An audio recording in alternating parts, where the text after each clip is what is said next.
Bullish flag pattern একটি জনপ্রিয় candlestick chart pattern যা স্টক, ক্রিপ্টোকারেন্সি অথবা অন্য কোনো বাজারে মূল্যের আন্দোলন বুঝতে ব্যবহৃত হয়। এটি মূলত একটি বাজারে বৃদ্ধির সংকেত দেয় এবং ট্রেডারদের কেনার সুযোগ চিহ্নিত করে। এই প্যাটার্নটি দুটি অংশ নিয়ে গঠিত, একটি ফ্ল্যাগপোল এবং একটি ফ্ল্যাগ। ফ্ল্যাগপোল হল দ্রুত দামের বৃদ্ধি, যা একটি সরাসরি উল্লম্ব লাইনের মতো দেখায়। এটি মূলত বাজারে অত্যন্ত বুলিশ সেন্টিমেন্টের প্রতিফলন। এই দ্রুত উত্থান ট্রেডারদের মধ্যে আশা এবং উত্তেজনা তৈরি করে, যা আরও কেনার চাপ তৈরি করে।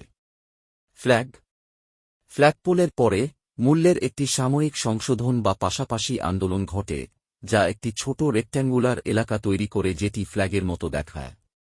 এই অংশটি সাধারণত দুটি সমান্তরাল ট্রেন্ড লাইনের মধ্যে দিয়ে চিহ্নিত হয়, যেগুলো সামান্য নিচের দিকে ঝুঁকে থাকে। এটি দেখায় যে বাজারে একটি বিরতি চলছে এবং ট্রেডাররা তাদের অবস্থানগুলি পুনর্মূল্যায়ন করছেন। ব্রেকআউট ফ্ল্যাগ প্যাটার্নের পরে যদি মূল্য উপরের দিকে ফ্ল্যাগের সীমানা ভেঙে যায়, তাহলে এটি একটি বুলিশ ব্রেকআউটের সংকেত দেয়। এই ব্রেকআউট সাধারণত আরও দামের বৃদ্ধির ইঙ্গিত দেয় এবং ট্রেডারদের কেনার জন্য একটি শক্তিশালী সংকেত হিসেবে কাজ করে। কিভাবে ব্যবহার করবেন? বুলিশ ফ্ল্যাগ প্যাটার্ন ব্যবহার করে ট্রেডাররা ব্রেকআউটের পূর্বে কেনার সিদ্ধান্ত নিতে পারেন অথবা ব্রেকআউটের পর তারা আরও নিশ্চিত হলে কেনা শুরু করতে পারেন।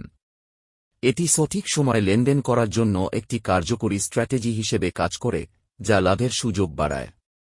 তবে যে কোনো ট্রেডিং স্ট্র্যাটেজির মতো বুলিশ ফ্ল্যাগ প্যাটার্নের সাথেও ঝুঁকি জড়িত। তাই এটি ব্যবহার করার আগে বাজার বিশ্লেষণ, ঝুঁকি ব্যবস্থাপনা এবং অন্যান্য প্রাসঙ্গিক ফ্যাক্টর বিবেচনা করা উচিত। এখানে কয়েকটি লাইভ এক্সাম্পল দিয়ে দেখানো হল।